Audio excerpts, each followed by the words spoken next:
Yo yo yo yo yo, halo lurku semuanya. Gimana nih kabarnya lur? Semoga dalam keadaan sehat dan mood yang baik-baik aja ya lur ya. Jadi kali ini kita bakalan ngelanjutin Donghua series yaitu Martial Master. Dan buat teman-teman yang mungkin baru gabung, Mimin saranin untuk nonton bagian sebelumnya dulu. Linknya ada di deskripsi.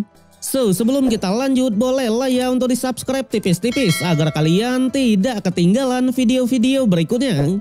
Oke, nggak usah berlama-lama lagi, siapkan kopi, luruskan kaki, hormati gurumu, sayangi temanmu, cintai pacarmu, itulah tandanya kita masuk ke intro, let's go!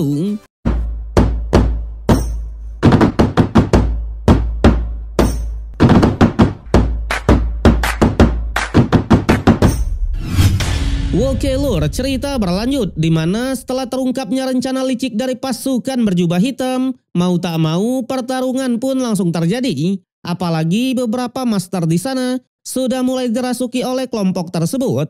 Sontak Gucang yang melihatnya lagi-lagi memprovokasi kalau Pangeran Peng Lei beneran dibunuh oleh pasukan ini. Jelas ia pun benar-benar sangatlah marah karena memang hampir semua orang termasuk Pak Tua Jinsan masih saja percaya kepada Hong Yan. Bahkan Gucang tidaklah segan-segan untuk membodoh-bodohi mereka semua, ya kan? Statement itu membuat Pak Tua Jinsan pun sampai terdiam dan akhirnya mulai percaya kalau pembunuh Pangeran Peng Lei memang adalah mereka semua. Alhasil ia pun langsung menanyakan kepada Tetua Fei bagaimana cara mengatasi formasi musuh. Sejadi karena formasi ini sangat mirip dengan formasi larangan yang ada di reruntuhan istana kemarin, Tetua Fei hanya bilang dalam waktu yang singkat mereka tak akan bisa menghancurkannya. Pada akhirnya Pak Tua Jinsan pun juga tak mau basa-basi lagi dan segera fokus bertarung saja. Bahkan ia sampai memaksakan diri untuk menghancurkan formasinya seorang diri. Sudah jelas hal itu sia-sia ya lur ya. Bahkan tinju Saitamanya sekalipun tetap tak bisa menembus formasi itu. Sebaliknya Jinsan malah terkena serangan balik. Sontak Pak Tua Jinsan lagi-lagi dibuat kaget. Katanya pukulannya ini bisa menghancurkan langit dan bumi. Tapi di hadapan formasi ini malah tak bergeming sama sekali. Meski begitu Doi tidaklah menyerah begitu saja dan kali ini langsung mengumpulkan kekuatannya untuk kembali menyerang lagi. Namun lagi-lagi dan lagi hal itu sia-sia. Bahkan formasinya tak tersentuh sama sekali ya lur ya. Kesulitan itulah yang langsung dimanfaatkan oleh sekelompok berjubah hitam untuk lanjut menyerang. Dengan ini pertarungan pun kembali pecah. Kelompok berjubah hitam yang disupport oleh istana Piao Miao melawan keseluruhan pasukan yang ada. Tapi untuk Tetua Ling melihat Lord Qichen yang asik menonton, ia pun tiba-tiba beralih fokus dan menyerang Lord kita itu. Namun sayangnya this is Lord Qichen ya lor ya. Dalam sekejap saja ia bisa mempermainkan tetua itu. Tapi karena hal itulah membuat Tetua Ling pun semakin murka.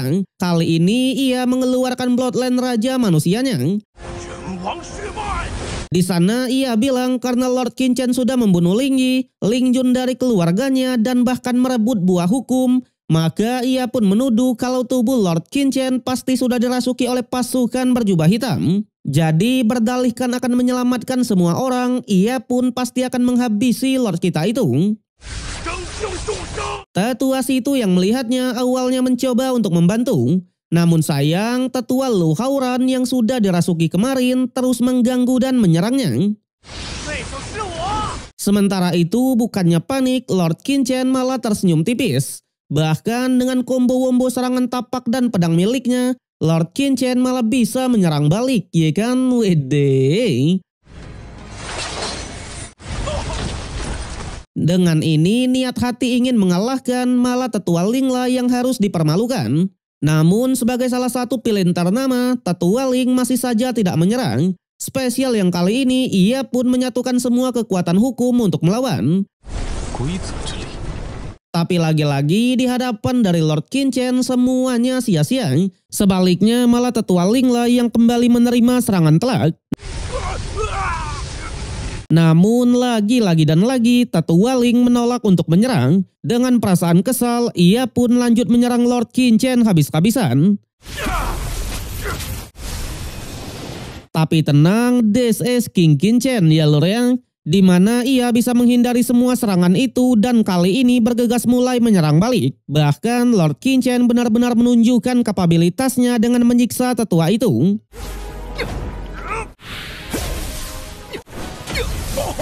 Namun semua penindasan itu tetap tak membuatnya gentar sama sekali. Sebaliknya tetua Ling malah makin semangat dan beranggapan selama ia bisa merebut tubuh rahasia dari Lord Qichen, kultivasinya pasti akan melonjak drastis.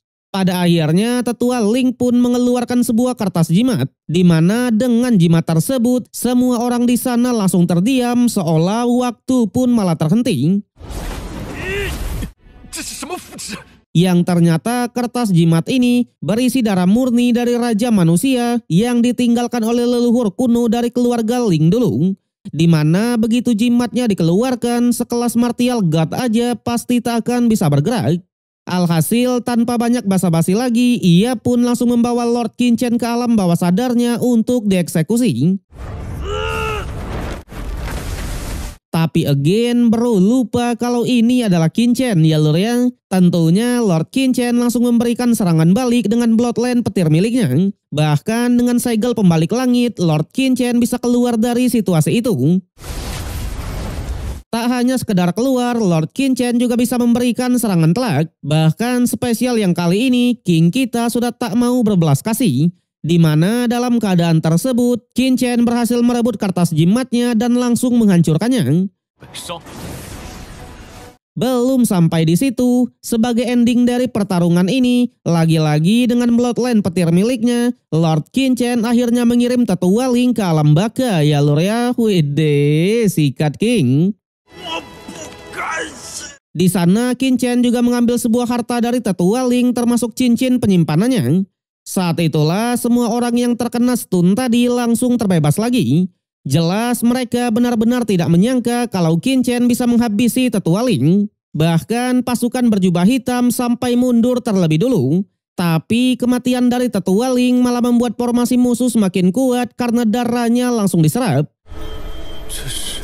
Di sanalah Lord Qichen pun sadar kalau rencana dari pasukan berjubah hitam benar-benar sangatlah besar, seolah ingin melepaskan sesuatu yang ada di bawah tempat ini. Sedangkan Pak Tua Jinsan awalnya ia pun meminta agar Lord Qichen mau memberikan buah hukumnya. Dengan begitu semua orang di sini bisa melakukan penerobosan dan bisa melawan pasukan berjubah hitam. Namun Lord Qichen hanya bilang kalau penerobosanlah yang ditunggu oleh pasukan berjubah hitam. Sayangnya mereka tak mau mempercayai perkataan itu, membuat Lord Qichen pun memberikan beberapa buah hukumnya lagi kepada tetua situ, ya kan? Tapi sayang episode yang kali ini harus berakhir sampai di sini. So, bagaimanakah kelanjutan dari Lord Qichen? Apakah di part berikutnya rencana dari pasukan berjubah hitam akan terbongkar? Kita nantikan aja ya lur ya. So, kalau kalian suka dengan konten ini, jangan lupa kasih jempolnya, kasih hype-nya, subscribe biar nggak ketinggalan update, dan share ke berbagai platform untuk memajukan channel tercinta ini, ya kan? Oke lah, gua Rian pamit undur diri, sampai jumpa di konten berikutnya.